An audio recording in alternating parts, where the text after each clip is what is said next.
Je me souviens d'une époque où, quand on parlait du chômage ou qu'il y avait des problèmes économiques, on disait: «Ah, il manque une bonne guerre, ça te met tout à plat et après, tu as du boulot, il faut tout reconstruire».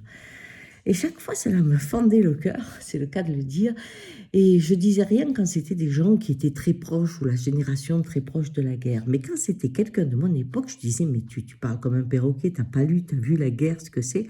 Alors il me dit: «Ben, la guerre, figure-toi que pendant la guerre, c'est là où on a les plus belles inventions, les avancées en médecine, en technologie, en chimie.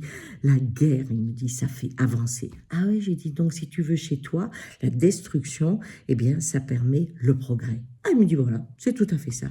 Je lui dis: «Mais est-ce que tu sais aussi qu'alors pour avoir le progrès, le prix à payer, c'est l'inhumanité, hein?» Parce que pour avoir ces cerveaux qui sont en excitation permanence de créativité, eh bien tous les corps sont à souffrance et dans l'horreur de ce que peut entraîner la guerre. Et puis, pof, avec le temps, ces choses-là sont passées. Et aujourd'hui, on entend souvent une phrase différente qui dit: «Oh, on est trop nombreux, hein, de toute façon, ben, quand on parle des conflits qui apparaissent un peu partout dans le monde, des camps de concentration, des génocides qui commencent à se répéter, on dit: «Oui, mais enfin, écoutez, on est très nombreux». Et alors, quand on parle du Covid, on dit: «Bah, il régule la population, en quelque sorte». Et là, je dis: «Oui, à nouveau. Mais toi, si tu crois que réguler qu'on est trop nombreux, pourquoi tu te tues pas?» Parce que, en fait, quand on parle de il faut réguler, on pense toujours que c'est les autres qui vont mourir. Ni sa mère, ni son père, ni ses enfants, ni ses amours. Non, non, les autres, nous, on est les survivants. Chaque fois qu'on a une pensée qui fait que je détruis ce qui me fait peur ou qui équilibrerait le monde, eh bien, je suis celui qui survit. Et c'est ça qui permet un jour à cette pensée d'être acceptée par la grande majorité quand un décide de l'appliquer.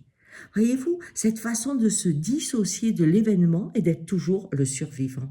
Alors, quand on pense que notre façon d'avancer, c'est de dire il faut détruire pour progresser, hein, ou il faut éliminer pour pouvoir respirer, eh bien, je crois que là, c'est ces pensées-là qui nourrissent le monde. Alors, j'applique la pensée de Kant, hein. Eh bien, si vous pensez que détruire fait progresser, quand vous avez construit votre maison, détruisez-la. Si vous pensez qu'on est très nombreux, tuez-vous, hein. Et comme ça, vous aurez appliqué votre parole et vous aurez incarné votre pensée. Mais si à un moment, vous ne pouvez pas le faire sur vous, alors comprenez que vous nourrissez une pensée, que certains qui n'ont pas de cœur, un jour vont la prendre et la mettre en œuvre et vous ne direz rien.